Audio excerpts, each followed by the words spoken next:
Video ini hadir untuk membantumu. Di sini, kita akan bahas soal-soal penting yang sering muncul di ujian P3K. Simak tips dan triknya sampai selesai, agar kamu bisa lolos seleksi P3K dengan mudah. Untuk mengetahui kemampuanmu dari soal-soal ini, silahkan catat sendiri total jawaban yang benar dan yang salah. Langsung saja kita bahas part selanjutnya. Soal nomor 1. Kompetensi operator layanan operasional yang diukur dari tingkat pendidikan, pelatihan struktural atau manajemen, dan pengalaman kepemimpinan adalah A. Kompetensi sosial kultural, B. Kompetensi manajemen, C. Kompetensi teknis, D. Kompetensi manajerial, E. Kompetensi instansi. Silahkan memilih jawaban yang sesuai.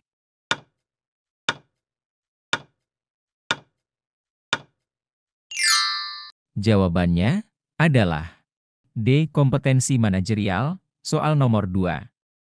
Dalam jabatan operator layanan operasional pada instansi pemerintahan harus mencapai atau memenuhi unit nilai atau akumulasi nilai dari serangkaian kegiatan yang telah ditetapkan sebagai bagian dari pembinaan karir dalam jabatannya.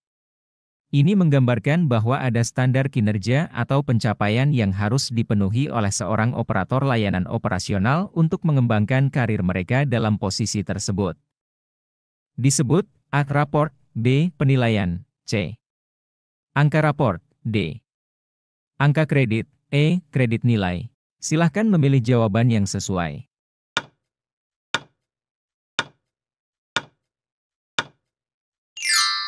Jawabannya adalah D. Angka kredit. Soal nomor 3.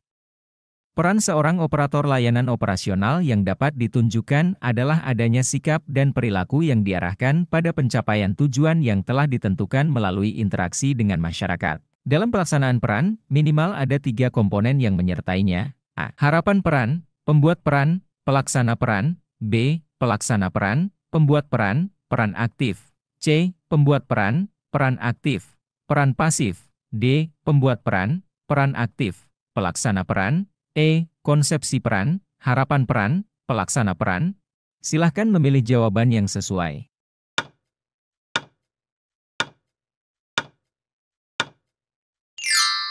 Jawabannya adalah E. Konsepsi peran, harapan peran, pelaksana peran. Soal nomor 4. Tujuan Undang-Undang Nomor 5 Tahun 2014 tentang Aparatur Sipil Negara, ASN, dalam konteks jabatan sebagai operator layanan operasional di instansi pemerintahan. Undang-undang ini mengatur berbagai aspek terkait dengan ASN. Tujuan dari Undang-Undang Nomor 5 Tahun 2014 tentang Aparatur Sipil Negara adalah sebagai berikut, kecuali A. Kompetensi, B. Kinerja produktivitas kerja, C. Integritas, D. Kesejahteraan, E. Liberalisme. Silahkan memilih jawaban yang sesuai.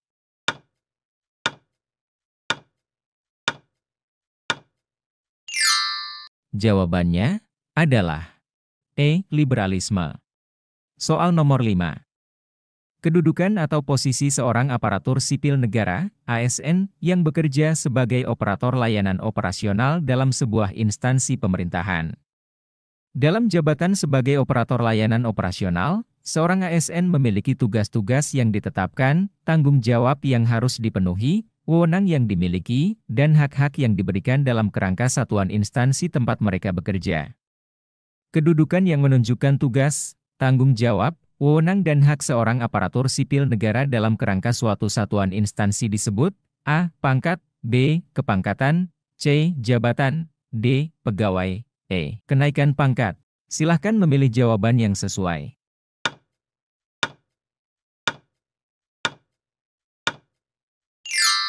Jawabannya adalah C. Jabatan. Soal nomor 6. Pegawai ASN operator layanan operasional yang diangkat berdasarkan keterampilan, pendidikan, dan pengalamannya untuk pertama kali dan melaksanakan fungsi dasar dalam jabatan fungsional keterampilan adalah A. Jabatan fungsional keterampilan penyelia, B. Jabatan fungsional keterampilan mahir, C. Jabatan fungsional keterampilan pemula, D. Jabatan fungsional keterampilan terampil, E. Jabatan fungsional keterampilan pertama.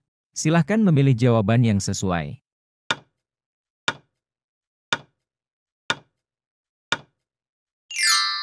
Jawabannya adalah D. Jabatan fungsional keterampilan terampil. Soal nomor 7. Merupakan tanda hormat penulis sebelum memulai penulisan isi surat atau pembicaraan adalah A. Alamat surat, B. Salutasi, C. Salam penutup, D. Pembukaan, E. Perihal. Silahkan memilih jawaban yang sesuai.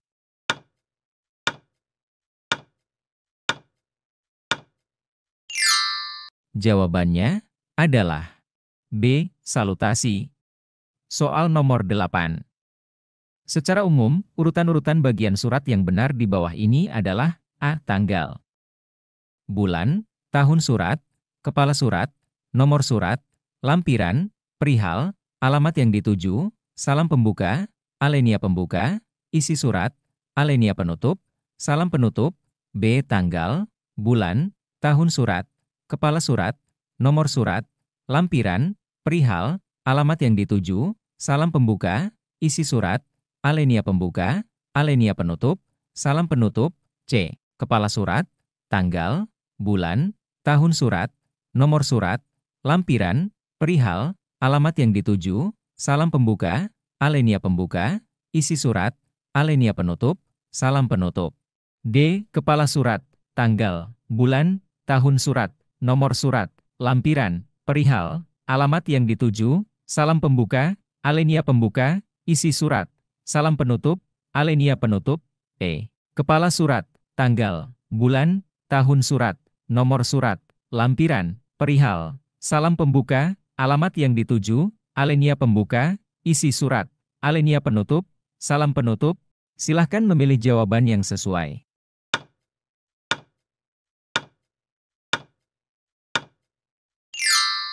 Jawabannya adalah C. Kepala surat, tanggal, bulan, tahun surat, nomor surat, lampiran, perihal, alamat yang dituju, salam pembuka, alenia pembuka, isi surat, alenia penutup, salam penutup. Soal nomor 9. Jenis surat dinas yang berisi penjelasan atau petunjuk tentang cara pelaksanaan suatu ketentuan atau peraturan dari pejabat tertentu kepada bawahan atau karyawan. A. Surat pengumuman. C. Surat pemberitahuan, D. Memo atau nota, E. Surat permintaan. Silahkan memilih jawaban yang sesuai.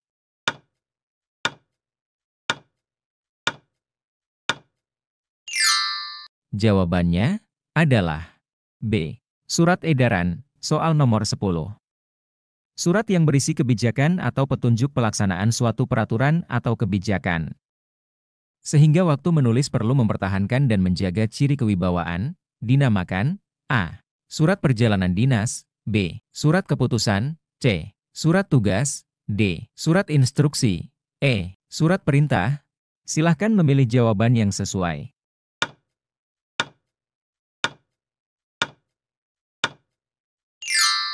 Jawabannya adalah D. Surat instruksi, E. Soal nomor 11. Pada saat kita diperintahkan untuk menyimpan dokumen, arsip surat masuk, maka peralatan yang harus kita identifikasi adalah A. Perforator, ordner, stafler, B. Perforator, ordner, stafler, buku agenda, C. Perforator, ordner, stafler, buku ekspedisi, D. Perforator, ordner, stafler, lembar disposisi, E. Perforator, ordner, stafler, stampel. Silahkan memilih jawaban yang sesuai.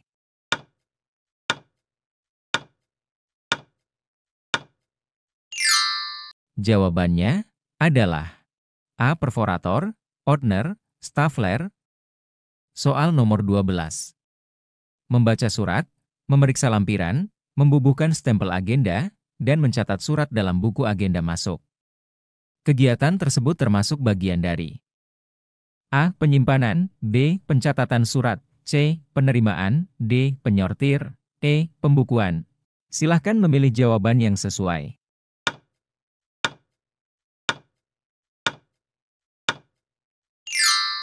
Jawabannya adalah B. Pencatatan surat. Soal nomor 13. Kegiatan instansi yang ditransmisikan secara elektronik melalui sambungan komputer dalam proses dokumentasi disebut A. Electronic File Transfer Protocol, B. Electronic Document Type Definition. C. Electronic Optical Character Recognition. D. Electronic Data Interchange. E. Electronic Database Record. Silahkan memilih jawaban yang sesuai.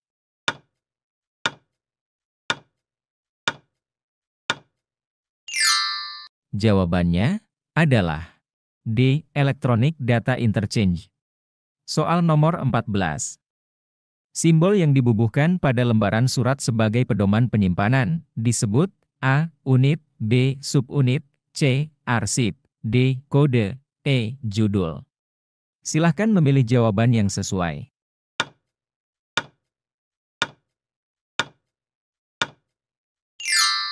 Jawabannya adalah D. Kode. Soal nomor 15. Struktur dan tata kerja organisasi memiliki nilai guna A. Informasional, B. Kebuktian, C. Intrinsik, D. Administrasi, E. Hukum. Silahkan memilih jawaban yang sesuai.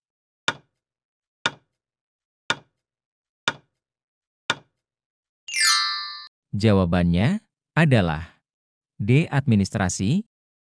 Soal nomor 16.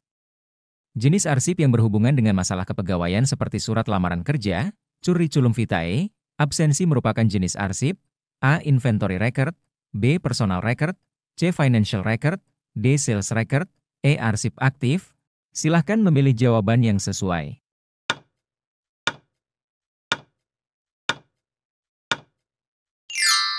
Jawabannya adalah B. Personal record. Soal nomor 17. Naskah perjanjian, notula rapat, berita acara, akte pendirian dan laporan-laporan merupakan contoh dalam penggolongan arsip, yang termasuk ke dalam penggolongan berbentuk A. Surat, B. Pembukuan, C. Liteler, D. Arsip aktif, E. Arsip pasif. Silahkan memilih jawaban yang sesuai.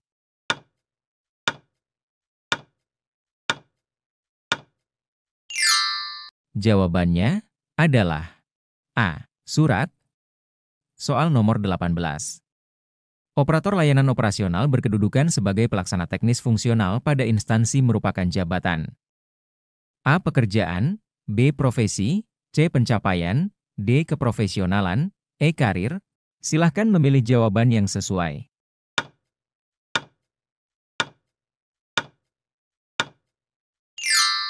Jawabannya adalah E. Karir. Soal nomor 19. Dalam jabatan sebagai operator layanan operasional di instansi pemerintahan, terdapat persyaratan minimum terkait akumulasi nilai angka kredit yang harus dipenuhi oleh seorang operator layanan operasional. Persyaratan ini biasanya menjadi syarat untuk kenaikan pangkat atau jabatan lebih tinggi di dalam hierarki instansi pemerintahan tersebut. Artinya, operator layanan operasional perlu mencapai atau melebihi jumlah nilai tertentu dalam angka kredit untuk memenuhi syarat kenaikan pangkat atau jabatan. Hal tersebut disebut A. Angka jumlah nilai minimal, B. Angka kredit total, C. Angka kredit kumulatif, D. Angka kredit keseluruhan, E. Silahkan memilih jawaban yang sesuai.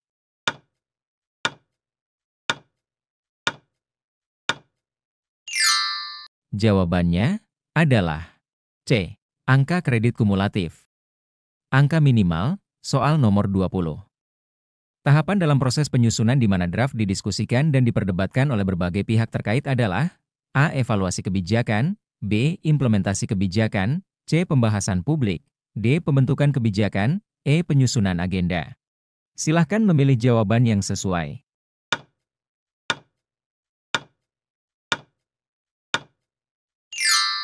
Jawabannya adalah C. Pembahasan publik. Soal nomor 21.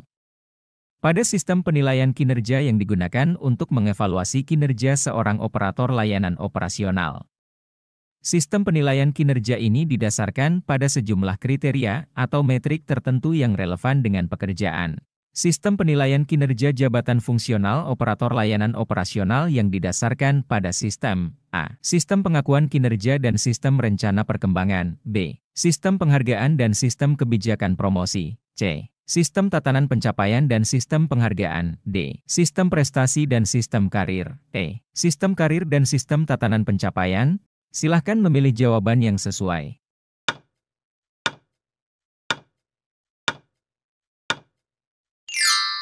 Jawabannya adalah D. Sistem prestasi dan sistem karir. E. Soal nomor 22. Penilaian kinerja dalam jabatan fungsional operator layanan operasional mengacu pada proses di mana baik pejabat penilai maupun individu yang dinilai aktif terlibat dalam seluruh tahapan penilaian. Artinya, tidak hanya pejabat penilai yang memberikan penilaian, tetapi juga melibatkan individu yang sedang dinilai dalam memberikan masukan, refleksi, dan evaluasi terhadap kinerjanya sendiri. Pernyataan tersebut menegaskan prinsip A. Objektif, B. Terukur, C. Transparan, D. Partisipatif, E. Akuntabel. Silahkan memilih jawaban yang sesuai.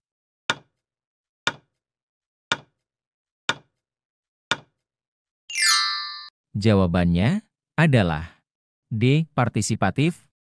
Soal nomor 23. Presiden selaku pemegang kekuasaan pemerintahan merupakan pemegang kekuasaan tertinggi dalam kebijakan, pembinaan profesi, dan manajemen ASN. Presiden mendelegasikan sebagian kekuasaannya kepada, kecuali A. Kementerian PANRB, B. BKN, C. KASN, D. LAN, E. Kepala Daerah. Silahkan memilih jawaban yang sesuai.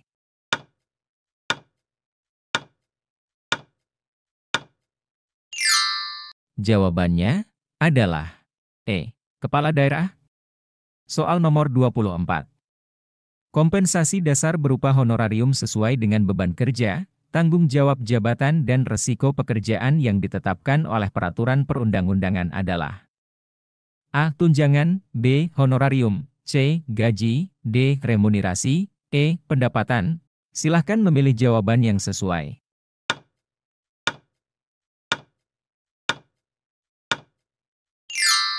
Jawabannya adalah C. Gaji. Soal nomor 25. Pegawai ASN operator layanan operasional yang diangkat berdasarkan keterampilan, pendidikan, dan pengalamannya untuk melaksanakan fungsi utama dalam jabatan fungsional adalah A. Jabatan fungsional keterampilan penyelia, B. Jabatan fungsional keterampilan mahir, C. Jabatan fungsional keterampilan pemula, D. Jabatan fungsional keterampilan terampil, E. Jabatan fungsional keterampilan pertama. Silahkan memilih jawaban yang sesuai.